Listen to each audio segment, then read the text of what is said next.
Hello, founders. Welcome back to my 10-part series on the 10 truths of what it's really like to raise pre-seed and seed funding if you're an early stage founder, early stage startup. In this video, I want to talk about whether or not you need help. And here's the truth. You want answers? I think I'm entitled. You want answers? I want the truth! Before we continue, my name is Ed Kang, 7-time funded founder with 2 exits. That just means I failed a bunch of times, and I try and use all my media, this video, these platforms, social media, to help other founders, especially early stage founders, avoid some of the catastrophic mistakes when you are a startup founder, because it's hard enough as it is. In my day, I raised lots of pre-seed and seed funding, from $5,000 checks, $10,000 checks, all the way up to $250,000 to $500,000 checks. And every time it's been a little different, but I've seen enough founders and spent enough time in the industry in accelerator programs where we've overseen over 1,000 different founders to get them to a place where most of them are trying to raise money. I'm going to dish on the real truth of what happens. One of the misconceptions that some founders fall into is they think raising money is expensive, takes a long time, it's very technical, complicated.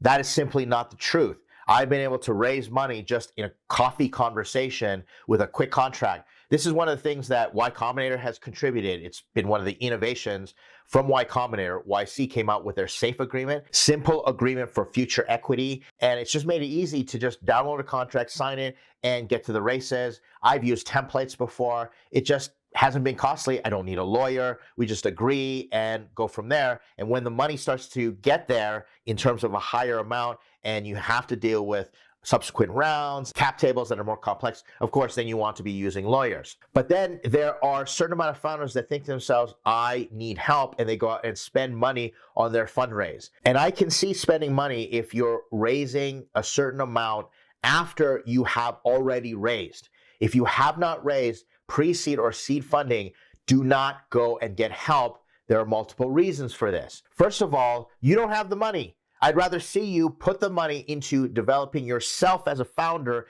and learning how to do this versus go and hire somebody else or pay for all these resources. Don't spend the money. Go and do it yourself and get that first check in for 10 grand, 50 grand, 100 grand. I don't care what it is. Try and get the first money in, because the benefit of that is you're pitching. How do you know how to pitch if you haven't done it? Or how do you know how to teach someone else to pitch if you haven't done it? It's just like founder-driven sales.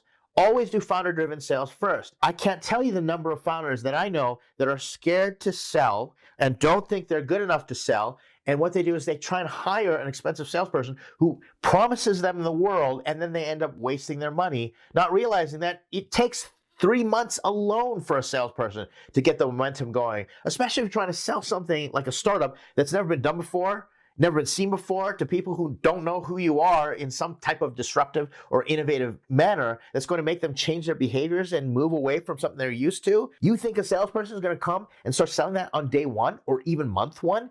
It takes 90 days, but it compounds the problem even worse if a founder doesn't know how to sell it themselves and can't teach the salesperson to do so. I see this happen so many times, and the same thing happens when you're trying to get someone else to help you raise investment. It does not work. The best that will happen is someone calls and says, hey, you need to talk to this founder, creates the warm introduction, and there you have it, Bob's your uncle. Then you start pitching. But hiring someone to do all that for you, that's just a big fat plain mistake. But the better way to do it is go raise your first few checks. So you got some momentum. You can say, I've already raised $50K, $75K, and you know how to do it. You know your pitch deck works. You know that your unique value proposition is clear. You know the types of investors that you're going to go for. And then go get the help after you've laid the foundation and you know what you're going to build on top of that foundation. Don't go in willy-nilly and say, all right, I got $10,000 and I'm just going to go pay someone to go raise money for me. It's the same thing as saying, I'm going to go pay a lawyer to write me a SAFE contract or convertible note from scratch. That's dumb. Build it from scratch. You're going to be paying for all that time when you can download a template. You can go to ChatGPT to get them to write you one. Sure, maybe get a lawyer to overlook something or have your back, but you don't need them to do things from scratch.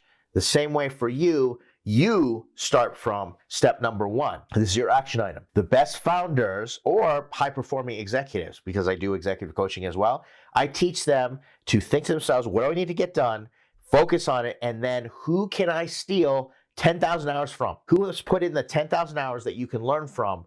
And let me tell you something. This is a brutal truth. People who are not really good at it and are not accomplished, they will charge you money for it. That may seem odd, but they're the ones that sort of promote themselves the hardest and say, I'm going to charge you money for it. It's like the billionaire that loves giving advice. I hear this all the time. I don't know any billionaires personally right now. I've met billionaires, but I don't know them personally right now. But I hear all the time, billionaires are the nicest people. They give so much advice.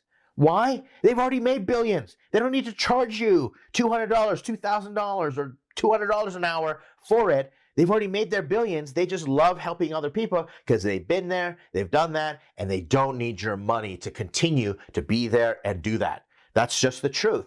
So in the same fashion, if you can learn how to make friends with someone who's put the 10,000 hours in and they're already successful, they will give you advice all day long. Every week, I am talking to a founder and I'm telling them all my best tips. I'm giving them advice. Go raise your first $50,000 check. It's the reason this video is free. You haven't paid me to watch it because I want to see you do really well up front. And if I can build that trust with you the same way that other firms or other agencies, freelancers, contractors, coaches, I don't know what you're going to call them, consultants, they should be willing to build trust with you, and you want to build trust with them. And if you do that properly, well, then there's plenty around to share. I'm always willing to help somebody else grow the fruit on their trees, because if that fruit becomes big enough and abundant enough, they will always share. And I like that approach. It's not to say you're not going to pay for things along the way, because yes, if you need a logo or you need your pitch deck not to look like you just use Comic Sans font out of a PowerPoint template with clip art, yes, spend the money. But when it comes to fundraising, it's not complicated. It won't take a long time if you do it right to get that first check in. And on top of which, it shouldn't be expensive. The truth is, you do not need help, nor should you even ask for that help other than free help. You shouldn't be spending money asking someone else. You put in 10,000 hours on this. You are successful. Now help me and teach me how to do it. Don't go spend that money. I hope this has been helpful for you, gets you in the right mindset. This has been part 4. Stick around for part 5. We're keeping them coming fast and hard and just full of impact and energy. Well, at least I'm trying. Thank you so much for watching this. If you're with me in any of my programs, like startups.com, you're part of the community. Thank you so much for your support. Do the social media thing. Like, comment, subscribe. It's always helpful. And I will see you in the next video.